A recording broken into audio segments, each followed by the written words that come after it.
comme étant, bien entendu, une femme.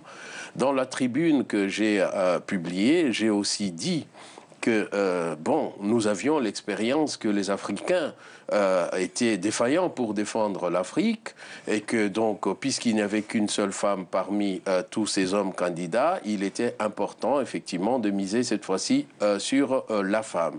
Et dans la tribune, j'ai aussi soutenu la candidature de Michaël Jean en disant, écoutez, voyons un peu peut-être si la femme peut apporter quelque chose de différent. Seulement, je me suis empressé de dire, attention, c'est pas parce que c'est une femme qu'elle va comprendre la campagne que nous menons pour les femmes violées de l'Est du Congo et donc les crimes qui sont commis au Congo.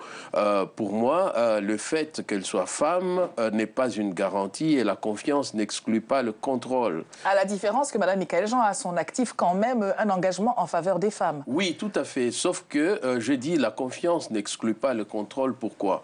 Parce que généralement, les femmes, lorsqu'elles demandent à accéder au pouvoir, elles se réfugient derrière le quota de femmes. Car les femmes demandent donc. Mais par contre, une fois qu'elles ont le pouvoir, leur comportement n'est plus différent des hommes politiques. Ce ne sont plus des femmes quand elles sont au pouvoir, ça devient des hommes politiques. Et là, nous avons bien dit clairement, Madame Michaël Jean, nous espérons qu'elle ne va pas se comporter comme les autres femmes qui ont eu à gérer la situation des femmes violées du Congo et qui n'ont rien fait. Alors, comme je le disais, à son actif, elle a déjà un engagement en faveur de la cause des femmes. Bien avant cette élection, on peut vouloir croire à juste titre que ce ne sera que le prolongement de son action, un sujet qu'elle ne découvre pas. Je voudrais vous laisser réagir à la nomination, à l'élection de Mme Michaël Jean, M. Timolanga, avant d'aller de l'avant dans cette émission sur la francophonie. Donc, et puis peut-être vous n'êtes pas en phase avec ce qu'il dit sur la masculinisation. Comme l'a dit tout à l'heure Maître Reti, je pense que je ne peux que me réjouir que ce soit une femme à la tête de cette organisation, parce que nous avons vu quand même que l'homme qui était là a failli ternir l'image carrément de l'Organisation internationale de la francophonie. On aura l'occasion d'en discuter. Comment cela? Allons-y tant que nous y sommes. Vous parlez là d'Abdou Diouf que l'on voit en photo. Bien sûr, je pense que ça devrait lui faire très mal qu'il n'ait jamais parlé des femmes violées en République démocratique du Congo. Comment pouvez-vous en attester? Ben écoutez, vous pouvez revoir tout ce qu'il a pu. Allez-y carrément sur le site de la francophonie. Jamais le secrétaire général sortant, donc M. Abdou Diouf, n'a jamais ni déploré ni dénoncé les viols, alors que le rapport mapping de l'ONU en a parlé, mais lui n'en a jamais fait allusion. Donc je pense que ça devrait lui faire mal de savoir qu'une femme, parmi les femmes qu'il a justement ignoré, les femmes violées. Vous savez, une femme violée, c'est quoi? C'est carrément toute une nation qu'on viole, c'est carrément toute une nation qu'on détruit. Et que lui, à la tête d'une très grande organisation comme celle-là, et que cela se passe dans un pays qui est dans son espace, dans l'espace francophone, et qui ne l'est pas fait, et ça ne peut que me réjouir de voir qu'une femme prend sa place.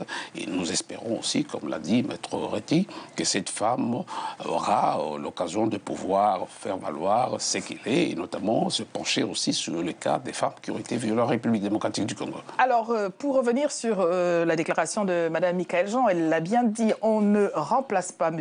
Abdou Diouf, on lui succède. Hein. Cela dit, pour en revenir à ce que vous avez énoncé en ce qui concerne Abdou Diouf et les violences faites aux femmes à l'est du Congo, si c'est bien à cela que vous faisiez allusion, je voudrais prendre un droit de réserve puisqu'il n'est pas avec nous sur le plateau. Mais cela dit, vous pouvez, madame, monsieur, qui nous regardez, adresser votre réflexion à vous, à notre adresse internet qui s'affiche sur le bas de l'écran que nous redirigerons à nos invités sur le plateau. Vous avez, monsieur, à votre actif cet ouvrage, L'impératif d'une culture démocratique en République démocratique du Congo, le rôle de l'école dans la lutte contre la pauvreté culturelle. Alors, quand on parle de l'école, ouvrage paru chez l'Harmattan, j'aurais dû commencer par cela, lorsqu'on parle de l'école, on voudrait parler de la francophonie. La francophonie, donc, c'est l'usage de la langue française. Le français, on l'apprend fort souvent à l'école, en tout cas pour ce qui concerne le continent africain.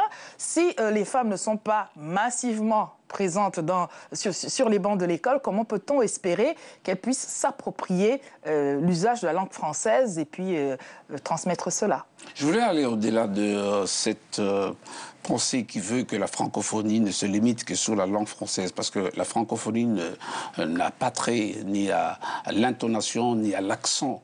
La francophonie, on parle de linguistique de la langue française, mais c'est quoi la langue française? Parce qu'ici en France où nous sommes, nous voyons bien que les gens qui parlent au sud ne parlent pas la même chose que ceux qui parlent au nord, mais ils parlent la langue française.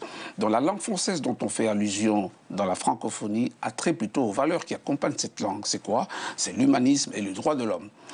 Mais d'abord l'usage de la langue tout de même. Mais bien sûr que c'est en français que la Révolution française est venue, c'est pas en anglais. Donc vous voyez que c'est la langue française.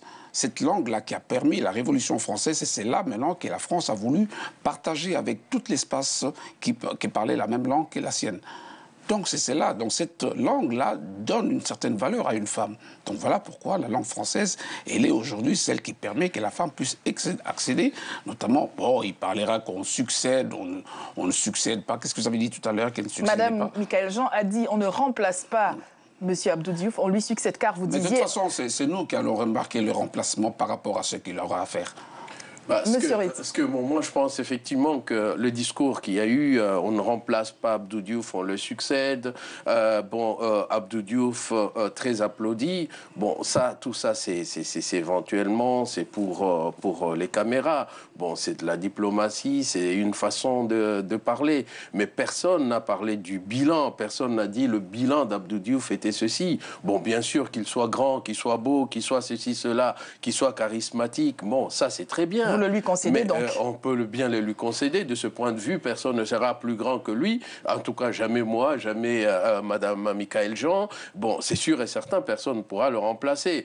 Bon, peut-être que le fauteuil qu'il avait été plus grand, etc., qu'on va devoir tout changer parce que il est effectivement hors norme. C'est un très grand homme, mais aussi la question, c'est de savoir si c'était un grand, si c'était un grand francophone. C'est un homme grand. Mais la question maintenant, c'est de savoir si, dans l'histoire, il restera un très grand homme.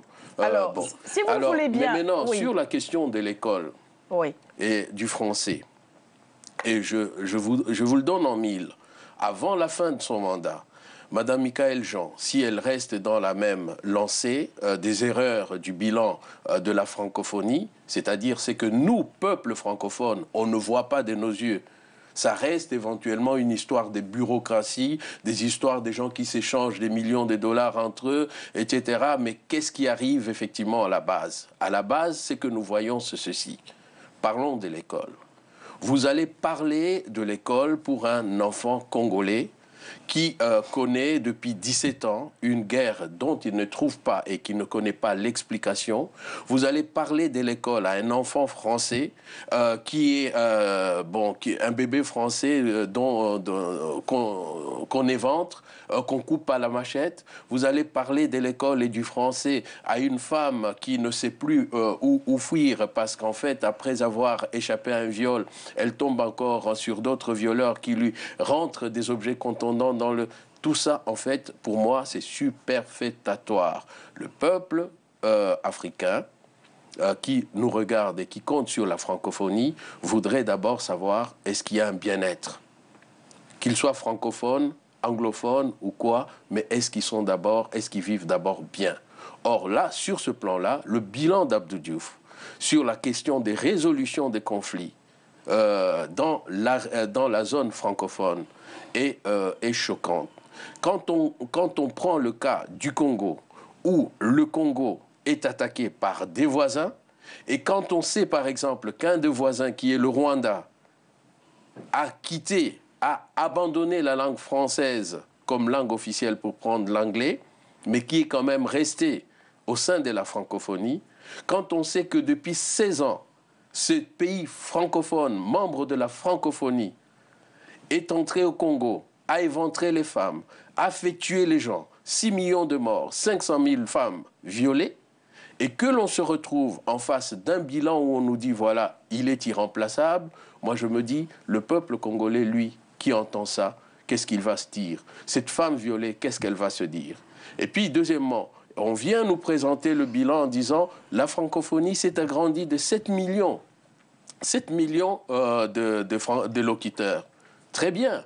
Mais seulement, comment peut-on être à ce point monstrueux de venir dire, voilà, nous nous sommes augmentés de 7 millions, alors que les Nations Unies disent qu'il y a eu 6 millions de morts au Congo. Mais pourquoi on ne le met pas dans ces bilans? Que la francophonie a perdu 6 millions d'âmes. Mais qui a tué ces gens? Ce sont des francophones. Pourquoi alors on a suspendu le Madagascar? Pourquoi on a suspendu le Madagascar? Parce que 2 personnes n'ont pas voulu éventuellement se céder le pouvoir. Alors si 2 personnes n'ont pas voulu se céder le pouvoir, pourquoi alors tolérer celui ou ceux qui suppriment 6 millions de vies humaines sur la démographie francophone? Alors, pourquoi laisser le Rwanda continuer à siéger? Ce que vous énoncez là, Maître Réti, pose une véritable question. À quoi sert donc la francophonie? Quelles sont les attentes, à votre avis, les vôtres déjà, et puis les attentes des francophones en général? Ont-ils la compréhension de ce que c'est que la francophonie, ou est-ce que c'est un mot comme d'autres dans l'espace francophone dont on fait usage pour dire je ne suis pas français, mais je parle le français, donc je suis francophone? Pensez-vous que le grand public ait la compréhension de ce que c'est que la francophonie et quelles sont ses attributions dans le contexte que vient de décrire Maître Réti? Je voulais d'abord aborder dans le sens de Maître Réti tout à l'heure pour essayer de ne pas répondre à la question. Si vous êtes d'accord, je vais répondre à la question. S'il vous plaît. Non, je veux répondre à la question, mais pour parler un peu du bilan de M. Abdou Diouf. Alors, on va commencer quand même par replanter le décor pour que tout le monde, pour la meilleure compréhension de tous. À quoi sert la francophonie? Quelles sont les attentes? Que peut en attendre le peuple en général, la population francophone, même en dehors de l'Afrique, car la francophonie n'est pas que sur le continent. Et ensuite, bien évidemment, vous pourrez revenir sur ce que dit Maître Réti. Une chose, j'ai essayé de sonder, je parle français, c'est-à-dire les Français qui sont ici en France, s'ils connaissaient la francophonie, ils ne la connaissent pas. Ils la connaissent, je posais la question à 10, 15 personnes, et c'est qu'est-ce que c'est que la francophonie. Vous posez la question même aux enfants, est-ce que vous savez qu'est-ce que c'est que la francophonie? Ils ne savent pas c'est quoi la francophonie. Ok, la francophonie, apparemment, on voit qu'elle a beaucoup plus d'impact dans des pays africains, mais alors on se pose la question, tout à l'heure j'ai répondu, parce que si nous restons dans la définition de la francophonie comme étant l'échange rien que sur la langue, c'est qu'on n'aura pas compris. C'est que la francophonie aujourd'hui, dans l'image justement fondatrice de la francophonie, elle se voudrait l'espace où il y a des échanges réels. Ces échanges, c'est quoi? C'est quand même pas la nourriture. Les échanges, c'est des valeurs. Mais quelles sont ces valeurs? Ce sont les valeurs qui accompagnent cette langue. C'est quoi ces valeurs? C'est la démocratie, c'est les droits de l'homme et le respect de la femme. Voilà ça. Rien que ces 3 mots, nous pouvons les développer et aller au-delà pour pouvoir essayer d'expliquer c'est quoi la francophonie. Sinon, elle ne sert absolument à rien. Parce qu'on ne va pas échanger. Quand on parle de la langue, écoutez, moi, en République démocratique du Congo, nous avons 4 langues. Ces 4 langues, est-ce qu'elles font-elles partie de la francophonie? Oui, mais nous discutons de cette langue. Dans quelle langue? La langue française. Mais pourquoi? Parce que les Français veulent échanger avec nous quelque chose. Mais quoi? C'est la démocratie. C'est les droits de l'homme. Or, pour revenir, je dois revenir au bilan de M. Abdou Diouf. Mais avant peut-être que tu parles du bilan, sur la question de savoir à quoi sert la francophonie, ou qu'est-ce que le peuple, la communauté francophone attend. Tout entière et pas congolaise, si vous le voulez dire. Attend de la francophonie. Oui. Moi, je pense effectivement que la communauté francophone attend de la francophonie le partage et l'échange qui au moins les concurrences, les Commonwealth et les échanges politiques, économiques, l'anglophonie, oui. Et qui, à partir de ce moment-là, leur permettre éventuellement d'aller vers un mieux-être. Moi, je le définis comme ça, c'est-à-dire attente de la part de la personne. Je me limite pas aux définitions. Non, mais justement, est-ce que les attentes qui sont les vôtres ou celles de la population en général correspondent à la mission que s'est assignée la francophonie? C'est justement à cela que je veux arriver. Oui. C'est que de manière tout à fait terre à terre, je pense, d'une part, que la plus grande attente de la francophonie, c'est que grâce à la langue française, grâce à l'appartenance à la langue française, on puisse évoluer à la fois sur le plan social, économique, culturel et que l'on puisse au moins espérer s'arrimer sur ce bateau-là pour dire au moins moi, grâce à la francophonie, j'ai pu réussir à devenir ceci, j'ai pu réussir à m'ouvrir certains horizons. Or, quand on prend le cas des étudiants qui sont les premiers intéressés, on se rend compte que les étudiants des Nord, c'est-à-dire, il y a la francophonie au nord, le Canada, la Suisse, même l'Autriche fait partie de la francophonie, la Lituanie, la Belgique, tous etc. les pays où donc le français... Tous les francophones du Nord ont pratiquement leur canal d'échange. Les étudiants francophones de Belgique viennent en France, ceux de Suisse viennent en France, ceux du Canada viennent en France. Arrivés après à la mer Méditerranée, fermés. Visa, Schengen, etc. Bon, éventuellement Lampedusa.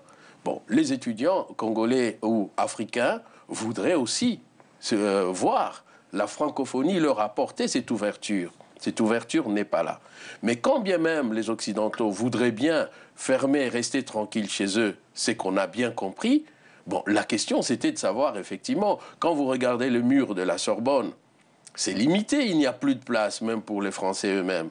Bon, quelles ont été les constructions d'universités ou d'extensions d'universités, par exemple Sorbonne, Paris 6, etc., ailleurs, en dehors pratiquement de ce qu'on a fait au Maroc où on ne peut que compter que quelques étudiants. Donc la question c'est de savoir, est-ce qu'il y a des ouvertures, francophones pour les étudiants? Moi je dis tout simplement là, bilan négatif. Deuxième chose, on prend par exemple un commerçant, un artisan, parce que chez nous, ce n'est pas les CAC 40 qui font avancer les choses. Mais en Afrique, ce sont les commerçants et les artisans. Ils apprennent en français, ils font la comptabilité en français. Bon, s'ils doivent s'arrimer sur la francophonie, ils font quoi? Bon, ils vont essayer éventuellement de voir le plan comptable français. Mais est-ce qu'il leur est ouvert? Est-ce qu'il leur permet de vendre? Est-ce qu'il leur permet au moins de faire arriver les choses ailleurs? Non. Mais quelle est la conséquence? La conséquence, c'est que ces gens trouvent plus pratique d'aller en Chine et commercer bien avec la Chine et ils apprennent le chinois. Et il y a beaucoup de jeunes qui vont maintenant apprendre le chinois en Chine et deviennent des traducteurs. Erreur, échec de la francophonie.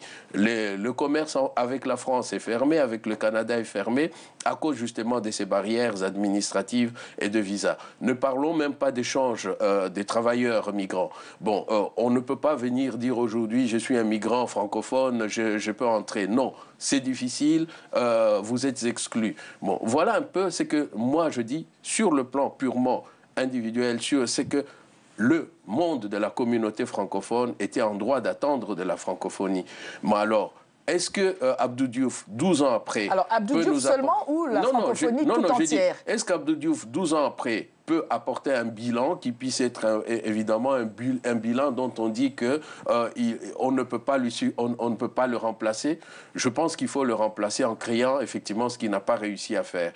Est-ce que Boutros Ghali l'a fait? Boutros Ghali non plus n'a pas fait. Moi, je considère que l'histoire interrogera Abdou Diouf et Boutros Ghali sur le bilan négatif de la francophonie. Et Michaël Jean sur ce qu'il attend, si j'entends bien, ce qu'il y a en perspective. Alors, je voudrais quand même vous laisser réagir à cela. Voilà ce qui est énoncé. Il y a eu, lors de l'ouverture, la cérémonie d'ouverture de ce 15e sommet de la francophonie, en ouverture donc une pièce de théâtre, je vais la désigner ainsi, sous le contrôle de ceux qui l'ont faite pour ne pas me tromper. L'avez-vous suivi d'ailleurs? Oui ou non?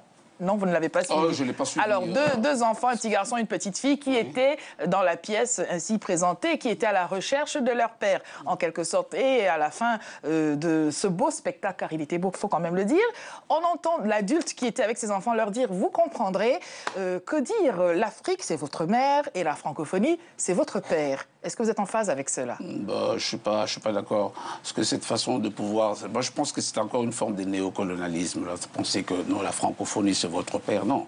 La francophonie est un plus qui vient pour pouvoir aider cet enfant à pouvoir avancer. On ne va pas dire que c'est votre père et l'Afrique, c'est votre mère. Non, l'Afrique est la mère et le père en même temps. Donc la francophonie est un atout qui peut venir pour pouvoir aider cet enfant à pouvoir se développer. Maître Réti, tout à l'heure, regrettait que francophonie, finalement, ne soit qu'une vue de l'esprit et ne corresponde à rien de concret sur l'espace administratif. C'est bien ce que vous énonciez, à savoir que ce ne soit pas, par exemple, une passerelle pour quand on est francophone. D'où que l'on vient d'un pays francophone, qu'on puisse ne pas se trouver confronté aux obstacles administratifs quand on arrive en France, par exemple. Ça devrait être ainsi. Oui. Ça devrait être ainsi. Ce qu'il dit est réel. Mais par rapport à ce que nous vivons, ce n'est pas la réalité. Et il a essayé de comparer par rapport aux étudiants du Nord, c'est-à-dire ceux du Canada, de la Belgique et d'ailleurs, ont des avantages que ceux du Sud n'ont pas. Donc il y a quelque part une forme de discrimination.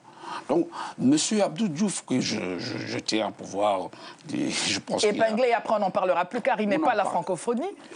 Non, mais allez-y, on va quand même parler de son bilan, parce qu'il va quand même...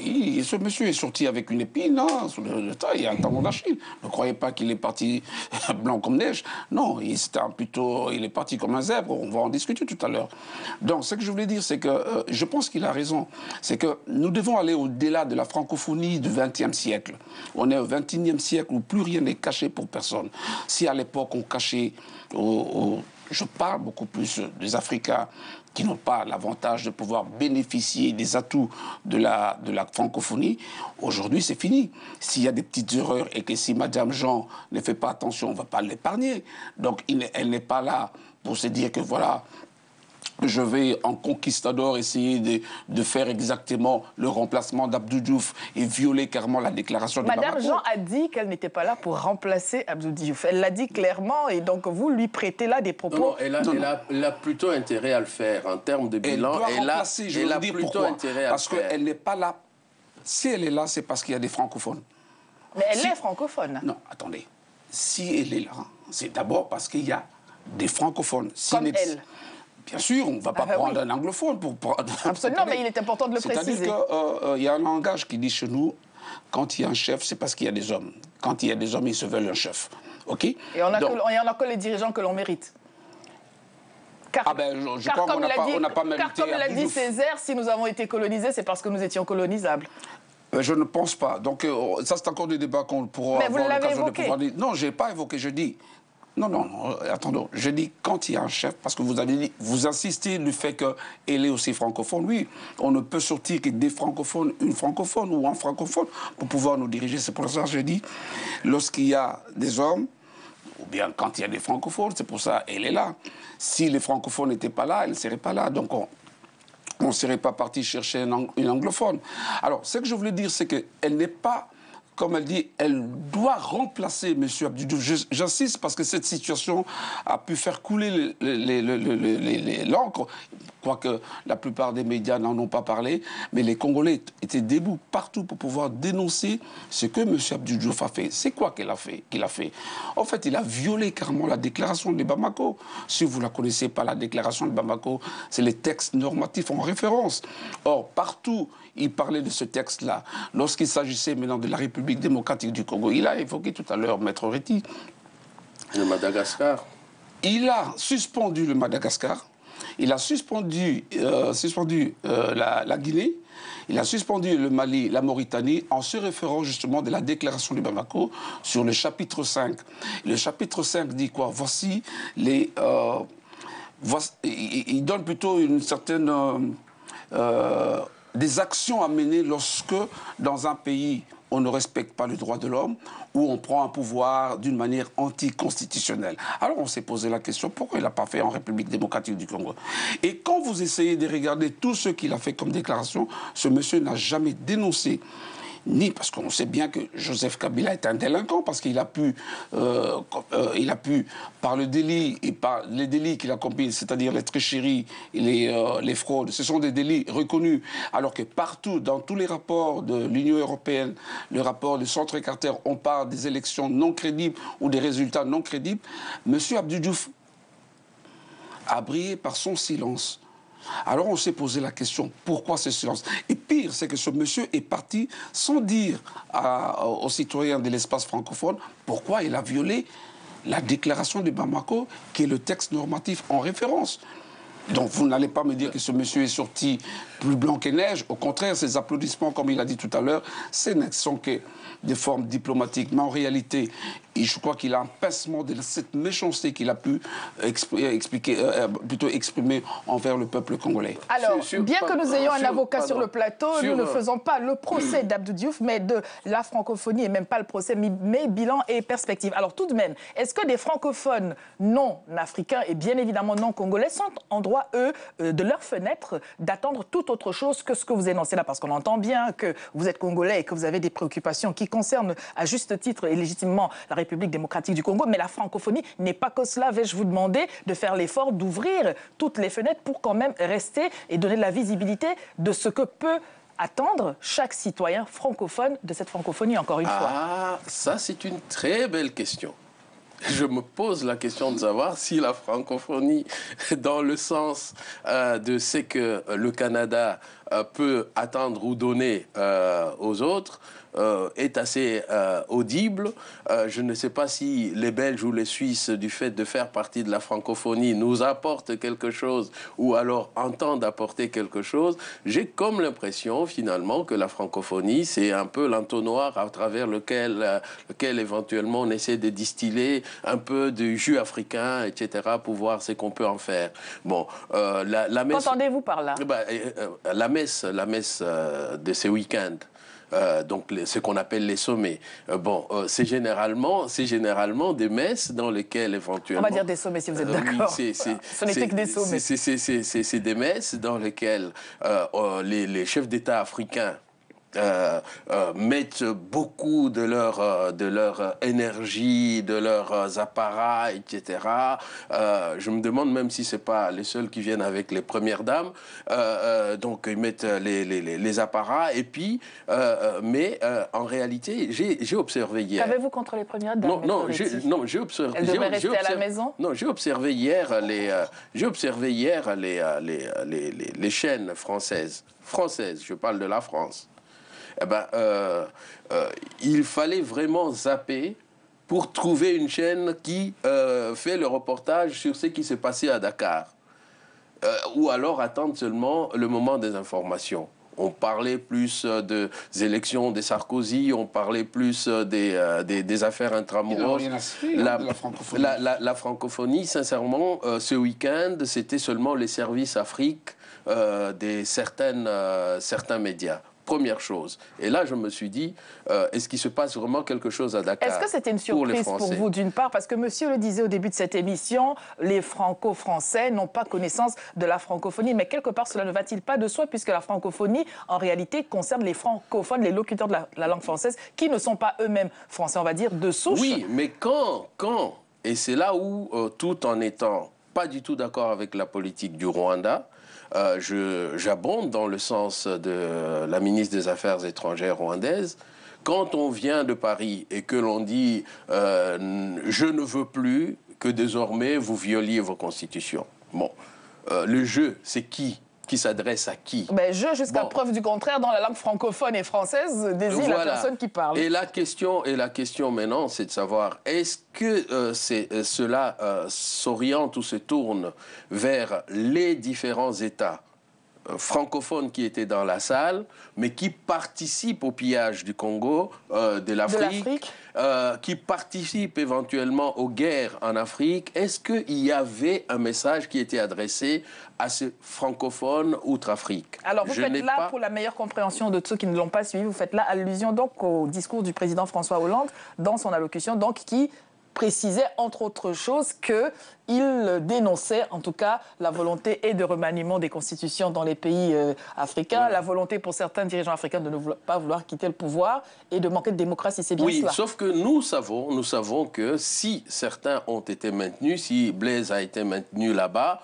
d'abord placé puis maintenu, et d'autres encore, c'était la volonté bien affichée éventuellement de certaines puissances. On n'est donc pas, ce que vous nous dites là, on n'est pas dictateur longtemps maintenu au pouvoir par soi-même en Afrique, si ce n'est grâce à la France. C'est bien ce que vous nous dites. Non, grâce à certains membres de la francophonie de l'extérieur. Donc c'est des initiatives. Alors je pense déjà que juste sur ce point-là, grâce à la francophonie en tant que francophonie ou grâce aux individus? Aux États membres, certains États membres de la francophonie. On n'a pas vu un message qui leur avait été adressé. Rien pour dire, écoutez, et vous, monsieur, laissez les Africains s'organiser politiquement comme ils devraient le faire. Oui, allez-y. Allez-y, je vous prie. Je pense, pour abonder un peu dans le même sens, il est temps qu'on puisse arrêter avec toutes les pratiques du XXe siècle. C'est quoi les pratiques du XXe siècle? C'était des pratiques qui étaient mises en place à dessein pour pouvoir réduire les Africains, ne pas leur permettre d'avancer. C'est-à-dire que au XXe siècle, avec la guerre froide, il était important pour ces décideurs, entre parenthèses, de pouvoir mettre, je dis des pantins, j'assume les mots, à la tête des pays. Et ces gens étaient, qu'est-ce qu'ils ont fait? La première chose, c'est qu'ils ont détruit les institutions. C'est-à-dire, ils les ont amoindris, ils les ont anéantis, ils les ont confisqués à telle enseigne que les institutions ont manqué l'autonomie de leur pouvoir. C'est à partir de là que la dictature est entrée. Et cela a été pendant toute la période du XXe siècle. Alors, cela peut nous faire réfléchir sur le message que je considère, moi, personnellement, comme étant un message profond du président Barack Obama lorsqu'il est arrivé au Ghana, lorsqu'il a dit que l'Afrique n'a pas besoin des hommes forts, mais il a besoin des institutions fortes. Ça veut dire quoi? Parce que ce message, si on ne fait pas attention, on reste que sur la forme, on n'aura pas compris le sens profond. Alors, édifiez-nous. Moi, je comprends dans ce message, dans le fond, cela veut dire que à l'époque du XXe siècle, parce que le président Barack Obama est lui-même le produit du XXIe siècle. S'il a été élu, c'est grâce justement aux nouvelles technologies d'information et de la communication. Et pas au mérite qui était le sien. Oui, mais nous avions aussi des gens comme Jesse Jackson, qui étaient aussi des éloquents et avec des messages porteurs. Mais ils n'ont pas eu l'avantage. Personne ne choisit l'époque à laquelle ils vivent. Voilà, c'est justement... À ce niveau-là, il faut comparer ce qui est comparable. Nous parlons le même langage. C'est-à-dire qu'il a fait comprendre aux Africains que terminé cette époque ancestrale, c'est-à-dire que c'est un message, lorsque nous essayons d'entendre aussi le message du président Hollande, lorsqu'il parle de la Constitution qui ne doit pas être revue, c'est qu'ils parlent tous de la même manière, mais c'est aux politiciens africains de pouvoir comprendre. Or, les politiciens africains, malheureusement, je reviens encore en République démocratique du Congo, n'ayant rien compris, ils veulent aller aux élections en 2016, alors qu'on ne peut pas aller aux élections, on peut parler d'irrégularité en irrégularité. Alors, comme ça n'était pas notre sujet, on ne va pas rester sur cet élément-là, parce que je vous vois venir avec vos grands sabots congolais.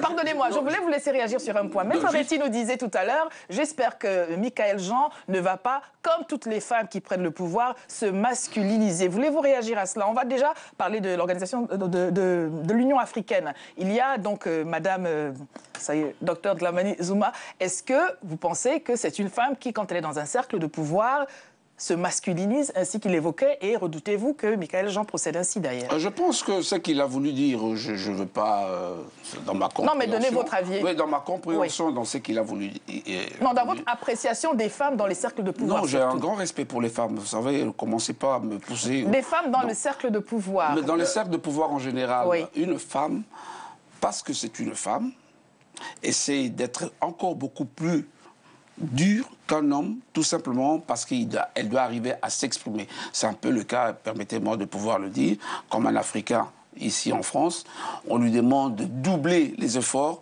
par rapport à une France, par exemple par rapport à un autochtone, de pouvoir, vous comprenez? Je pensais que vous alliez dire que c'est un peu mon cas avec vous deux sur le plateau. Oui, mais j'ai vu qu'on n'arrivait même pas à pouvoir s'exprimer comme on Allez-y, je vous prie. Mais en fait, c'est que, à mon entendement, j'ai un grand respect pour le femme parce que d'abord, une femme, même si c'est une femme de pouvoir, mais elle a un cœur. Et j'estime que la situation je reviens, permettez-moi de revenir régulièrement en République démocratique du Congo, parce qu'on a l'impression de pouvoir banaliser lorsqu'on vous parle des 150 femmes violées par heure. Non, simplement ce que je voudrais, c'est que vous puissiez vous mettre à la place de tous les autres téléspectateurs qui voudraient pouvoir, que vous soyez leur porte-parole aussi, sans n'être que sur le Congo. Je pense qu'ils ont besoin... Attendez, maître, je vais juste finir. On va le laisser finir et après je vous donne la parole, maître. Je voulais juste que nos concitoyens de l'espace francophone sachent la situation de la République démocratique du Congo. Alors dites-leur ce qu'ils ne savaient pas pour la énième fois. Car nous sommes là tous les jours et nous en parlons. Mais vous dites-leur ce qu'ils ne savaient pas. C'est quoi le scoop? Travail qui a été fait par Maître Areti. On vous a parlé des 52 marraines qui ont pu parrainer, car même la demande du tribunal pénal international. Des marraines que nous avons reçues. Hein. Oui, voilà, des crimes commis, c'est-à-dire des viols avec atrocité, s'il vous plaît, parce que c'est pas... C'est-à-dire quand il y a des viols avec atrocité, c'est quoi? C'est toute une nation qu'on veut détruire. Et lorsqu'on n'arrive même pas à le médiatiser, c'est qu'il y a un problème, il y a un malaise réel. Voilà l'avantage. Et aujourd'hui, le Congolais s'est réveillé. Il y a eu un déclic au sein de la population congolaise. On a vu les Congolais, surtout de la diaspora, tout ce qu'ils ont pu faire. Aujourd'hui, ça commence à porter fruit. On commence à parler petit à petit, petit à petit. Voilà pourquoi, pour revenir un peu à votre question, nous pensons que Mme Jean ne va pas faire exactement ce que... Parce que s'il dit vous l'attendez au tournant, hein? Non, non, c'est pas qu'on l'attend au tournant. C'est-à-dire qu'aujourd'hui, on ne peut plus nous maintenir dans le mutisme. C'est-à-dire qu'aujourd'hui, l'Africain en général s'est réveillé. Et nous avons cet avantage. Je continue à les dire, à les souligner, l'avantage que nous avons aujourd'hui avec les nouvelles technologies d'information et de communication. Plus rien n'est secret. C'est-à-dire qu'on arrivera toujours, si, je ne sais pas, ça va se savoir. Ça va se savoir, si vous voulez bien, cette émission-là. Voilà. Oui. Alors, Maître Réti, vous avez la parole. Non, je voulais juste apporter la précision suivante. Je n'ai pas voulu dire qu'elle ne devrait pas se masculiniser parce que ça n'a... Pour moi, je ne comprends pas ce que cela pourrait éventuellement signifier qu'une femme se masculinise ou qu'un homme se féminise. D'autant que quand cela se fait à la décharge de celles des dames auxquelles vous faites allusion, c'est qu'elles évoluent dans un cercle qui est tellement masculin que pour faire face, il faut bien qu'elles empruntent les attributs de ces messieurs. Non, c'est que moi, je considère que quand on a été militante féministe, il y a effectivement une grande force à mettre d'abord pour faire en sorte d'atteindre l'égalité. Bon, ce que je veux, c'est que ce n'est pas que les femmes qui arrivent au pouvoir deviennent des masculins. Non, c'est comme si on continue à sublimer le masculin. Pour moi, ce qu'il faut, c'est qu'en arrivant à égalité, bon, on laisse tomber effectivement le masque et on s'occupe des problèmes, des vrais problèmes, sans discrimination. Sans dire c'est des femmes, on les laisse tomber. Et surtout de la part d'une femme. Alors justement, ce qui la concerne, y a-t-il quoi que ce soit qui vous laisse penser qu'elle puisse ne pas être dans la logique de ce qu'elle avait déjà amorcé comme engagement personnel? Non, c'est le précédent. Oui. On a vu des femmes qui étaient des femmes féministes qui ont été nommées aux Nations Unies pour s'occuper de la question des femmes. Droits de l'homme. On a vu des femmes qui étaient des envoyées spéciales du secrétaire. Pouvez-vous nous donner des noms? Je prends Mary Robinson, qui a été haut-commissaire de droits de l'homme, qui est quand même membre... Des droits de l'homme.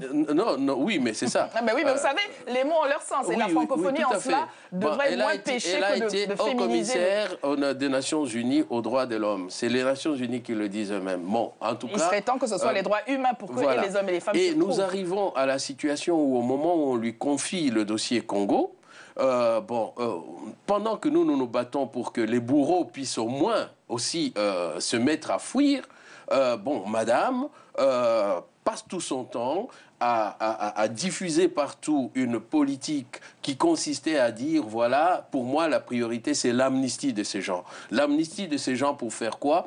Pour les ramener encore dans le cercle du pouvoir, pour qu'ils deviennent généraux, pour qu'ils deviennent lieutenants, pour qu'ils prennent le pouvoir. C'est une dame qui sait très bien et qui voit les femmes, comment elles sont torturées. Question, est-ce que, quelle que soit la personne, on va parler là pour en revenir à la francophonie, est-ce que la personne qui est à la tête de la francophonie a véritablement les coups des franges? Est-ce que c'est la politique d'une personne? Est-ce que ça n'est pas un système? Ne faut-il pas reconsidérer cela? C'est justement là où on se dit, la francophonie, lorsque nous frappons à la porte de la francophonie, portant un message clair, disant, voilà, il y a des femmes qui sont violées, il y a 6 millions de morts, la première chose, nous disions, ici, nous sommes à la maison. D'abord, c'est la maison francophone. Deuxièmement... Et vous découvrez que dans la maison francophone, il y a plusieurs chambres à coucher et qu'il n'y a pas que des chambres de Congo, c'est peut-être cela. Deuxièmement, non, il n'y a pas une chambre de justice. Il y a un secrétaire général qui est africain, de surcroît, successeur de Senghor, femme noire, femme africaine, oh toi ma mère, vous êtes maître chanteur. Alors, on en arrive là, ça sonne dans les oreilles, on s'est dit, mais c'est le successeur de Senghor. Bon, forcément, ici, on est chez nous, il comprendra, il portera la question de ces femmes dans les tribunes idoines. Mais on voit que derrière lui, il y a 77 États. Quel poids! 77 États membres de l'organisation. On s'est dit, avec ça, de toute façon, nous avons un bon nombre de soutiens au niveau de la francophonie, au niveau de l'Assemblée générale des Nations Unies. Mais madame, je veux vous dire, François Hollande a joué les jeux, il a reçu la délégation des marraines pour écouter, ne fût-ce que par décence, pour écouter les doléances. Le président de l'Union européenne, M. Van Rompuy, a joué les jeux, il a écouté les doléances. La haute commissaire des Nations Unies pour les droits humains, la juge Pilet, a reçu, a écouté. Nous avions toute une liste de personnalités politiques qu'il fallait voir. Quand on arrive à la francophonie... Vous n'avez pas été reçu. Barrière. Alors, raison de plus pour vous diriger vers Mme Michaëlle Jean, qui, en tant que femme, très probablement va savoir écouter la voix de ses marraines. C'est pour cela que, quand vous avez dit que Mme Michaëlle Jean a dit qu'elle n'avait pas à remplacer Abdou Diouf, mais la succéder, moi j'ai dit non, il faut absolument... qu'elle ne lui succède pas, mais qu'elle le remplace. Qu'elle quitte cette politique de francophonie passive. Il faut que la francophonie soit dynamique. Il faut qu'elle montre effectivement qu'elle est là pour se battre pour les francophones et non pas qu'elle soit là éventuellement pour protéger. Vous l'avez dit tout à l'heure. Vous l'avez dit tout à l'heure que vous attendiez de ce que le président d'alors, Abdou Diouf en l'occurrence, étant africain, sache encore mieux entendre les préoccupations sur le continent. Mais maintenant que Mme Michaëlle Jean, qui elle n'est donc pas du continent africain, je le rappelle, elle est canadienne d'origine haïtienne, pour rappeler aussi que la francophonie, c'est aussi le Vietnam et d'autres pays encore. Est-ce que vous avez l'attitude qui veut aussi ouvrir la porte aux préoccupations des autres, car les autres francophones ont de toute autre préoccupation aussi. Il n'y a pas de hiérarchisation dans les priorités, mais la réalité est que chacun risque d'aborder la situation depuis sa fenêtre. En avez-vous conscience? Et les Canadiennes il a été dit qu'en 2050, 80% de francophones seront africains. Donc il faut tenir compte de cela. 80% de francophones... Mais faut-il tenir compte de cela au détriment de la réalité des préoccupations de tous les francophones? Chaque francophone a la légitimité d'attendre qu'il se passe quelque chose. Faudra-t-il avoir un président originaire, qui de son Vietnam, qui du Canada, qui de je ne sais où, pour espérer qu'il y ait une solution à tel ou tel problème? Je vous réponds très clairement non. Ce ne serait pas sain. Mais seulement, je dis aujourd'hui, si nous n'avons pas un secrétaire général africain, moi je dis tout simplement, je n'en pleure pas.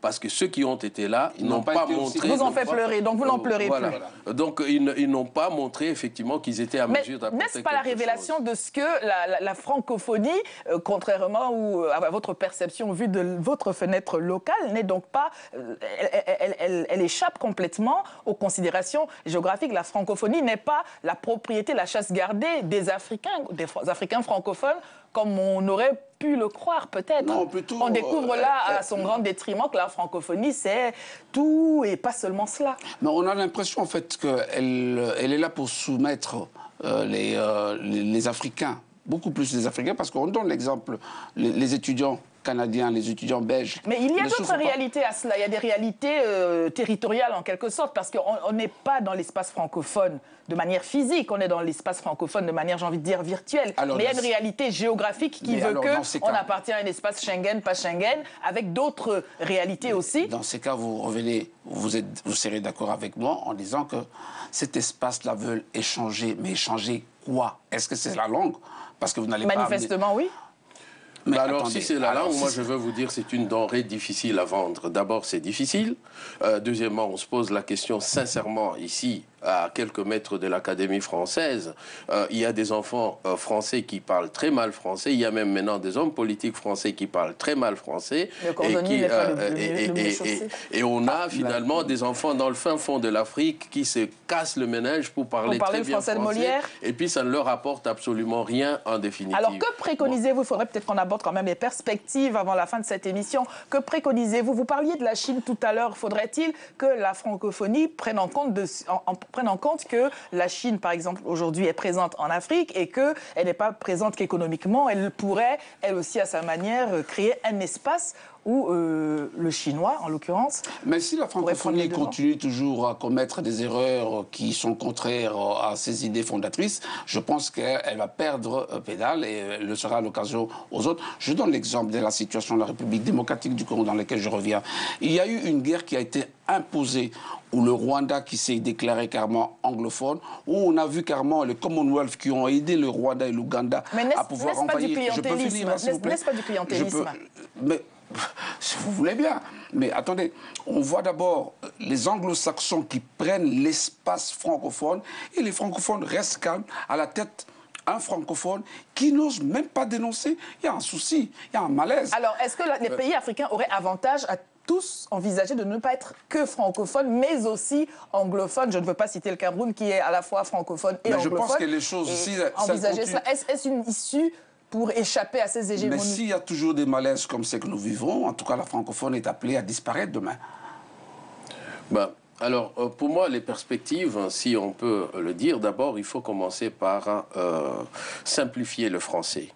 Par le temps qui court, on a beaucoup d'autres choses à faire que de s'occuper éventuellement des difficultés de langue. Si la francophonie veut vraiment évoluer, il faut simplifier le français. Et faire des SMS plutôt que des phrases entières. Exactement. Donc, il faut vraiment vivre avec son temps. Il faut simplifier le français.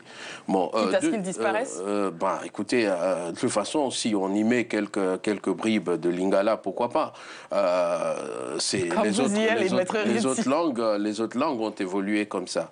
Bon, premièrement. Deuxièmement, de manière concrète, j'aimerais que sur le plan de l'éducation, la francophonie puisse éventuellement, que Mme Michaëlle Jean puisse ouvrir sa politique finalement vers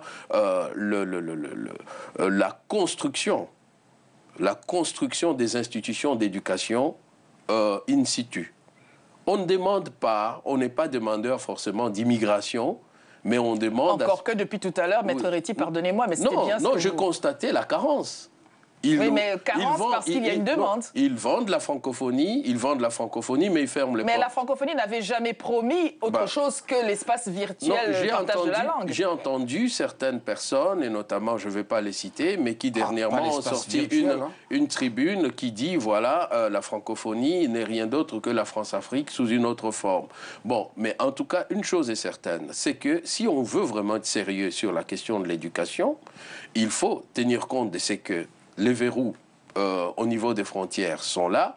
Bon, tant pis, mais au moins qu'on permette que la francophonie se donne au moins un bilan qui permette de dire nous avons permis à ce que les enfants au Sénégal, au Tchad, au Mali, au Congo, au Rwanda puissent étudier dans les bonnes et meilleures conditions. Bon. Là, on ne le demande pas à un État, on le demande à la francophonie comme communauté. Bon, deuxième chose. J'ai entendu parler de francophonie économique.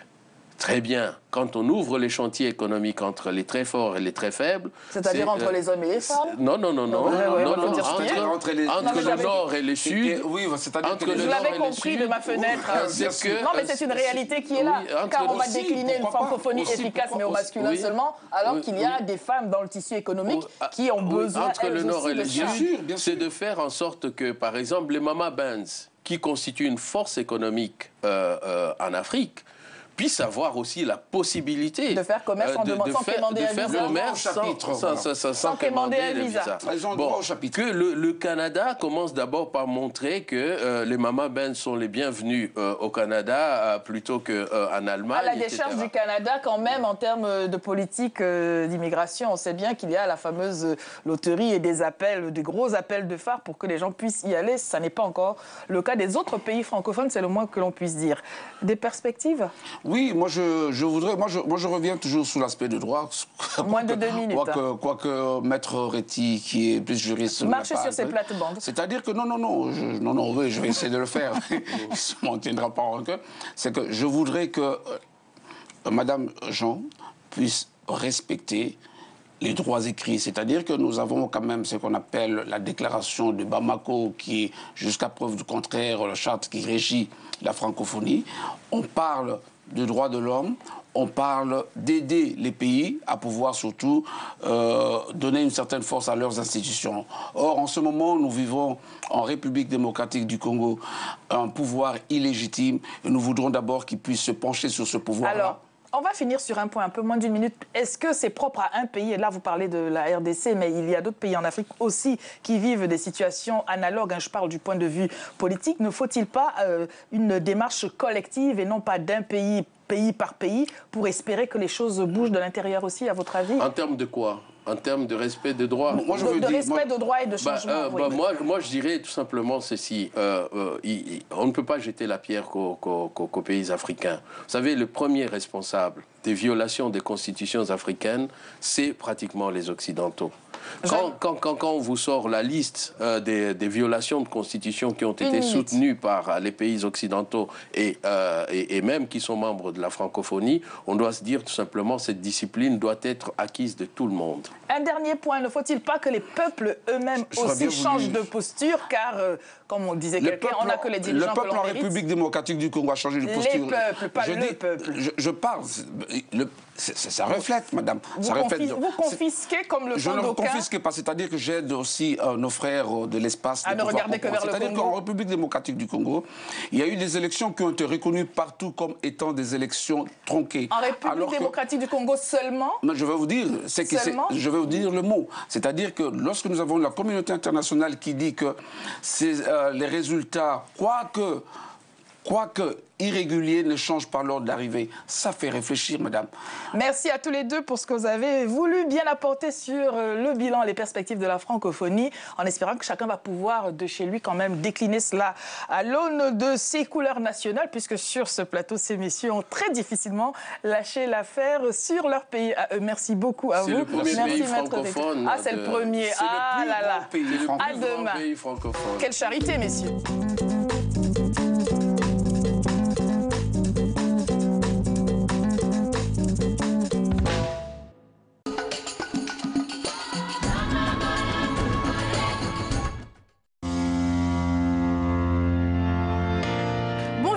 Alors retrouvez-nous tous les jours sur Télésud à partir de 10h avec toute l'équipe Tantine. Oui, on est là. Malek, Sabrina, Tamandra et toujours un invité très très spécial. Allez, ne ratez pas ce rendez-vous.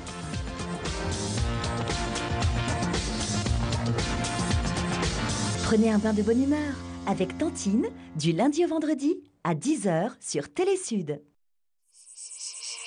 Merci de votre fidélité d'ores et déjà, et puis on va repartir pour une nouvelle saison dans Ça fait débat. Et il faut laisser la démocratie, le temps à ces pays-là de s'instaurer, d'installer la démocratie petit à petit, parce que voilà. La France profonde doit tirer les leçons et que nous condamnons effectivement ces propos racistes. Moi, vous le savez, vous connaissez, mais vous me connaissez maintenant. Oui. Moi, je trouve quand même que ce séjour très court. Pour sa 3e saison, Ça fait débat, c'est tous les samedis à 19h30 sur Télésud.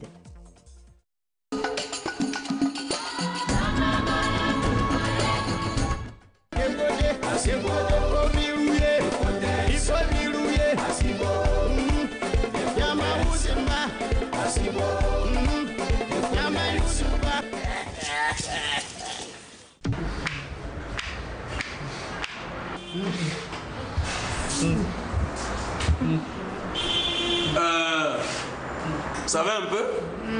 Tout ça, c'est moi dedans. Oui, docteur. Non, ne vous inquiétez pas, vous êtes à l'adresse idéale. Moi, je suis mondialement reconnu. Grand dentiste. Bon, ok. On va aller vite. Le premier. Mon frère, il faut t'asseoir. Il est là avant toi. On a tous la même maladie là.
La hache.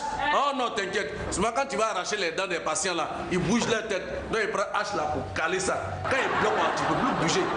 Tu vois, non? Voilà. Mais, et tes nailles là? Tes nailles là, c'est pour vite. C'est une douleur vite. Voilà. Pince la gueule comme ça. Rapidement, rapidement, rapidement. Alors, allez, allons. Non, c'est bon, je suis guéri. Vous êtes guéri?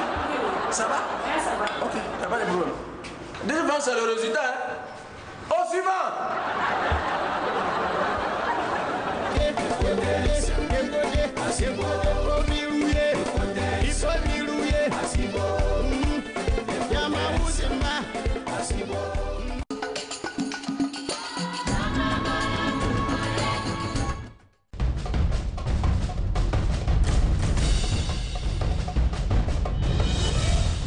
Loin de cette polémique, il faut rappeler que Ebola Tracker permet de localiser les personnes infectées et de centraliser les informations sur l'épidémie en Afrique de l'Ouest. L'application, qui s'appuie sur les bases de données des autorités sanitaires, permet d'abord de savoir au kilomètre près où se trouve un malade atteint d'Ebola sous couvert d'anonymat. Les filles ont une facilité d'aimer les garçons rapidement. Mais quand un homme t'aime facilement en décembre, il faut savoir que toi, jeune fille qui me suis, c'est un piège. Est-ce que tu sais quel esprit l'anime? Est-ce que tu sais dans quel set il est rentré? Tu sais quelle programmation il fait sur toi?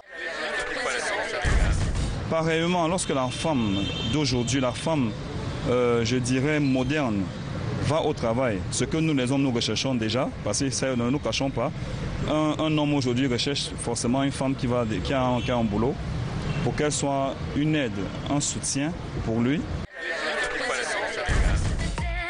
3, 2, 3 fois sur le côté.